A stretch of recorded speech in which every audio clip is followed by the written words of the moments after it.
సాధారణంగా ఒక రాష్ట్రంలో ఏదైనా పార్టీ అధికారాన్ని చేజిక్కించుకుంటే ఆ పార్టీ అధికారంలో ఉన్నప్పుడు ఏ పత్రికైనా సరే ఎవరైనా సరే ఆ యొక్క అధికారంలో ఉన్నటువంటి పార్టీకి సంబంధించి కుల మతాలకు అతీతంగా రాజకీయాలకు అతీతంగా ప్రజలకి పరిపాలన అందించాల్సిన అవసరం ఎంతైనా ఉంటుంది.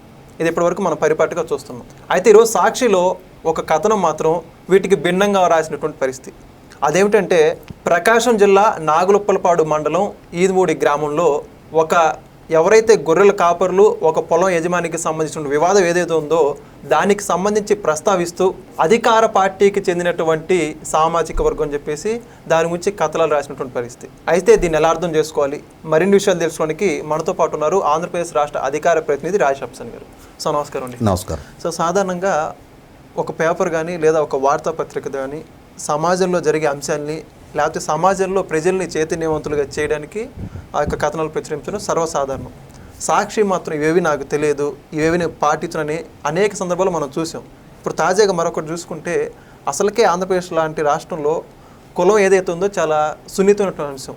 దాన్ని పదే పదే ప్రస్తావిస్తూ దాన్ని రాజకీయ పార్టీలకు ఆపాదిస్తూ ప్రస్తుతం అధికార పార్టీకి చెందినటువంటి సామాజిక వర్గం చెప్పేసి డైరెక్ట్గా ఒక రాష్ట్ర ప్రభుత్వానికే కులాన్ని అంటగట్టినటువంటి పరిస్థితి. ఒక చిన్న సంఘటన తీసుకొచ్చి నిజంగా అక్కడ అసలు జరిగిన అంశం ఏంటంటారు, సాక్షిలో రాసిన అంశం ఏమంటారు? ఇప్పుడు వాస్తవంగా కులమౌఢ్యం నిలువెల్లా నింపుకున్న వైసీపీ జగన్మోహన్ రెడ్డి అతను గతంలో ముఖ్యమంత్రిగా పనిచేసిన సందర్భంలో భయము, పక్షపాతము, రాగద్వేషాలకు అతీతంగా పరిపాలన చేస్తానని రాజ్యాంగం మీద ప్రమాణ స్వీకారం చేసిన ముఖ్యమంత్రి అయ్యుండి స్టేట్ ఎలక్షన్ కమిషనర్ కరోనా కారణంగా స్థానిక సంస్థల ఎన్నికలు వాయిదా వేశారు అని చెప్పని వాస్తవంగా ఆ ఎన్నికల్లో నేను కూడా నామినేషన్ వేస్తున్న అభ్యర్థిని. ఓకే. మార్చి 22వ తారీఖు ఎంపీటీసీ ఎలక్షన్స్ ఉన్నాయి. నామినేషన్ ప్రక్రియ అయిపోయింది, డోర్ టు డోర్ క్యాంపెయినింగ్లో ఉన్నాం. మార్చి 15వ తారీఖు రోజు కరోనా కారణంగా వాయిదా వేశారు. ఇంకొక వారం రోజులు ఎలక్షన్స్ అయిపోయాయి. అదే నెల లాస్ట్లో పంచాయతీ ఎలక్షన్స్ ఉన్నాయి. అంటే ఇంకొక 3-4 రోజుల్లో పంచాయతీ నామినేషన్ ప్రక్రియ మొదలు కాబోతుండగా ఈ ఎన్నికలను వాయిదా వేశారు. ఓకే. వాయిదా వేయటం వల్ల వైసీపీ వాళ్ళకి మాత్రమే నొప్పి తగల, పోటీలో ఉన్న అందరు అభ్యర్థులకి అసౌకర్యం అనిపించింది. కానీ ప్రపంచాన్ని చుట్టుముట్టబోతున్న కరోనా మహమ్మారిని, కరోనా పాండమిక్ సిచ్యుయేషన్ని ముందుగానే అంచనా వేయగలిగి అవగాహన పరిజ్ఞానం ఉన్న ఒక డాక్టర్ కాబట్టి doctor Nimmagadda Ramesh state election commissioner ఆయన విచక్షణ మేరకు ఎన్నికల లాంటి, అంటే ప్రజలు సోషల్ డిస్టెన్సింగ్ మెయింటైన్ చేయాలి, ఎన్నికల ప్రక్రియలో అది సాధ్యం కాదు, కరోనా ఒకరి నుంచి ఒకరికి చాలా వేగంగా అంటుకోవడానికి ఆస్కారం ఉంటుంది అని భావించి ఆయన ఎన్నికలు వాయిదా వేశారు. అలా ఎన్నికలు వాయిదా వేయగానే ముఖ్యమంత్రిగా ఉన్న జగన్మోహన్ రెడ్డికి ఎక్కడ లేని ఆగ్రహం వచ్చేసి పూనకం వచ్చిన ఊగిపోయినట్టుగా ప్రెస్ మీట్ పెట్టి నేనా ముఖ్యమంత్రి నువ్వా ముఖ్యమంత్రి, ఎలక్షన్ నిర్వహించడం వాయిదా వేయటం ముఖ్యమంత్రి పని కాదు, ఈ మాత్రపు అవగాహన కూడా లేని ముఖ్యమంత్రి ఇతనా అని చెప్పని మనందరం అనుకున్నాం. కరోనా పెద్ద ప్రమాదకారా, కరోనా ఎక్కడ ఉంటే దాని మీద అంత బ్లీచింగ్ వేస్తే పోద్ది, పారాసిటమాల్ వేసుకోవాలి, కరోనా ఉన్న దగ్గర బ్లీచింగ్ వేయాలన్నాడు. అంటే ఏంటి, కరోనా ఎక్కడైనా ఉంటే బ్లీచింగ్ వేయటువంటి ఎక్కడుంటే అదేమన్నా ఎలుక, పందికొక్క, లేకపోతే కప్ప, దాన్ని చూసి దాని మీద బ్లీచింగ్ వేయడానికి, అది వైరస్, దాని మీద నువ్వు బ్లీచింగ్ వేయటం ఏంటి అంటే ఇటువంటి అవగాహన రాహిత్య స్టేట్మెంట్ ఇచ్చి బీబీసీలో కూడా నవ్వులు పాలయ్యాడు. పలానా రాష్ట్ర ముఖ్యమంత్రి అంట కరోనా మీద బ్లీచింగ్ వేయమంటున్నాడు అని చెప్పని. ఆ ప్రెస్ మీట్లో అతను వాడిన ఒక స్టేట్మెంటు స్టేట్ ఎలక్షన్ కమిషనర్ను ఉద్దేశించి, రాజ్యాంగబద్ధ హోదాలో ఉన్నాయని ఉద్దేశించి ఆయనకి కులాన్ని ఆపాదిస్తా, చంద్రబాబు సామాజిక వర్గీయుడు కాబట్టి నువ్వు చంద్రబాబు ఆదేశాలు పాటించి ఎన్నికల వాయిదా వేసావు అన్నాడు. అంటే నేను ఇందా చెప్పాను కదా, ముఖ్యమంత్రిగా ఏమని ప్రమాణ స్వీకారం చేస్తావు, భయము, పక్షపాతము, రాగద్వేషాలకు అతీతంగా అని చెప్పని. కానీ నిలువెల్లా కుల విద్వేషాన్ని బయటపెట్టుకున్నావు కదా నువ్వు. పైగా ఇతనే ముఖ్యమంత్రిగా ఉన్న రోజుల్లో ఒక్కసారి అసలు ఆ పార్టీ స్ట్రక్చర్ కూడా, ఈ వైసీపీ పార్టీ స్ట్రక్చరు, వైసీపీ గౌరవాధ్యక్షురాలు ఈ జగన్మోహన్ రెడ్డి గారు అమ్మ విజయలక్ష్మి గారు, రెడ్డి సామాజిక వర్గం, పార్టీ అధ్యక్షుడు జగన్మోహన్ రెడ్డి, రాష్ట్ర ముఖ్యమంత్రి జగన్మోహన్ రెడ్డి, పార్టీ రైతు విభాగం అధ్యక్షుడు నాగిరెడ్డి, పార్టీ 3 ప్రాంతాల సమన్వయకర్తలు విజయసాయిరెడ్డి, సజ్జల రామకృష్ణారెడ్డి, వైవి సుబ్బారెడ్డి, ఆ పార్టీ పార్లమెంటరీ పార్టీ నాయకుడు విజయసాయిరెడ్డి, పార్టీ లోక్సభ పక్ష నాయకుడు మిథున్ రెడ్డి, పార్టీ రాజ్యసభ పక్ష నాయకుడు వేమిరెడ్డి ప్రభాకర్ రెడ్డి, ఆ పార్టీ తరపున అంటే ఆ ప్రభుత్వంలో ప్రధాన సలహాదారులుగా నియమించబడ్డది సజ్జల రామకృష్ణారెడ్డి, అజయ్ కల్లం రెడ్డి, నాడు చీఫ్ సెక్రటరీ జవహర్ రెడ్డి, నాడు డీజీపీ కసిరెడ్డి రాజేంద్రనాథ్ రెడ్డి. ఈయనొచ్చి ఇవాళ కులాల గురించి మాట్లాడుతున్నాడు. అంటే నిలువెల్లా కుల మౌఢ్యం నింపుకొని ఉన్న జగన్మోహన్ రెడ్డి. ఆయన ఇవాళ చంద్రబాబు నాయుడు గారి ప్రభుత్వాన్ని అప్రతిష్ట పాలు చేయడం కోసం ఇవాళ మనం న్యూస్ పేపర్ తీసామనుకో, పలానా ప్రాంతంలో పలానా 20 వ్యక్తుల మధ్య ఘర్షణ జరిగింది, పలానా గ్రామంలో పలానా వర్గాల మధ్య ఘర్షణ జరిగింది, చైన్ బ్యాచ్ల మధ్య, బ్లేడ్ బ్యాచ్ల మధ్య ఘర్షణ జరిగినాయి, గంజాయి బ్యాచ్ల మధ్య ఘర్షణ జరిగినాయి, ఇట్లాంటి రకరకాల వార్తలు వస్తుంటాయి. పలానా వాళ్ళు పలానా వాళ్ళ మీద దాడి చేశారు, ఇట్లాంటి రకరకాల వార్తలు వస్తూ ఉంటాయి. వాటన్నిటిలో కులాన్ని మెన్షన్ చేస్తున్నారా?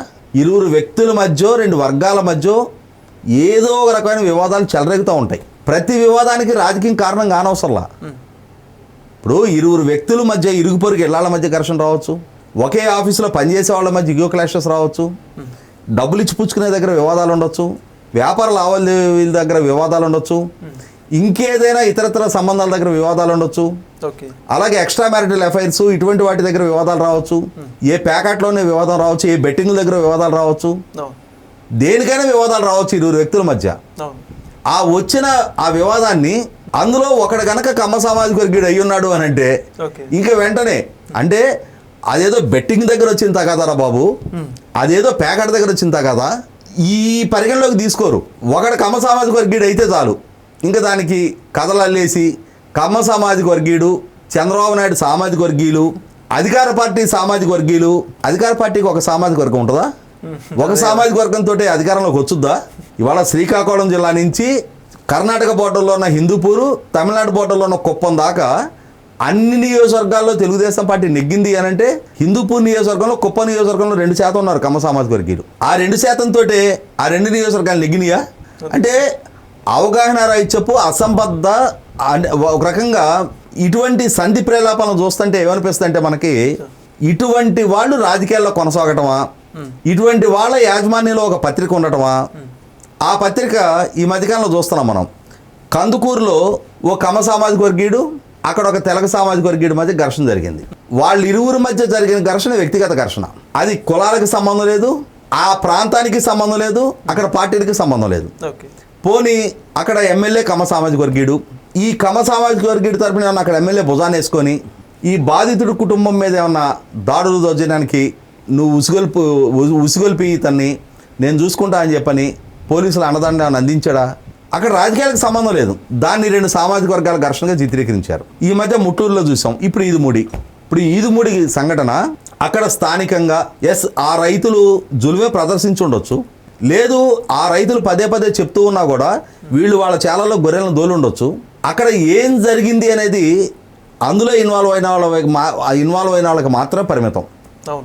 దాన్ని రాష్ట్ర వ్యాప్తంగా జనరలైజ్ చేసేసి అధికార పార్టీ సామాజిక వర్గీయులు, పైగా ఒక పత్రికలో రాయటం గొల్ల నా కొడకల్లారా అన్నారు అని చెప్పని. ఒకవేళ వాళ్ళు తిట్టుకున్నారేమో, తిట్టుకుంటే వాళ్ళ మీద కేసులు పెట్టండి.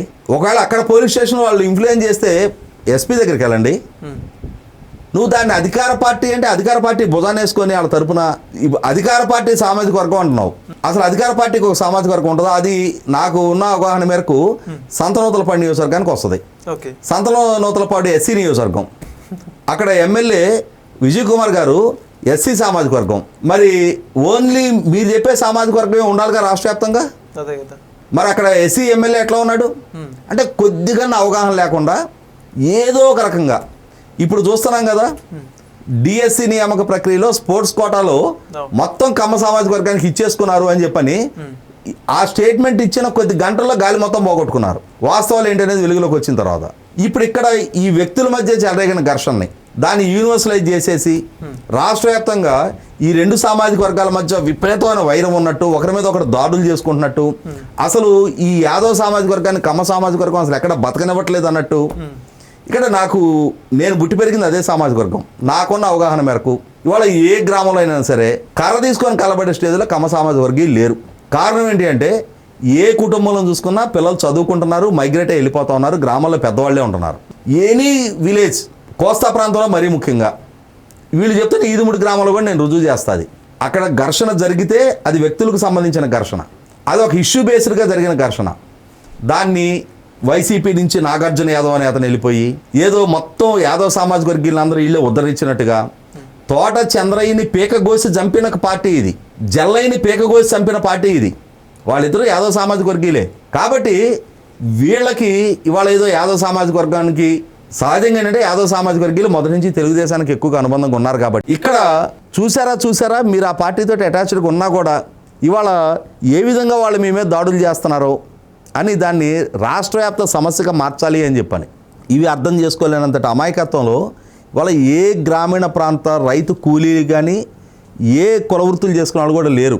ఓకే, ప్రజలకి ఇవాళ చాలా రాజకీయ చైతన్యం ఉంది, ఎక్కడ ఏం జరుగుతుంది అనేది అవగాహన ఉంది, ఏం జరిగింది అనేది తెలుసుకునే సమాచార వ్యవస్థ ప్రజల చేతుల్లో ఉంటుంది. వీళ్ళకి తెలియపోయినా వీళ్ళ పిల్లలు చదువుకొని ఉంటున్నారు.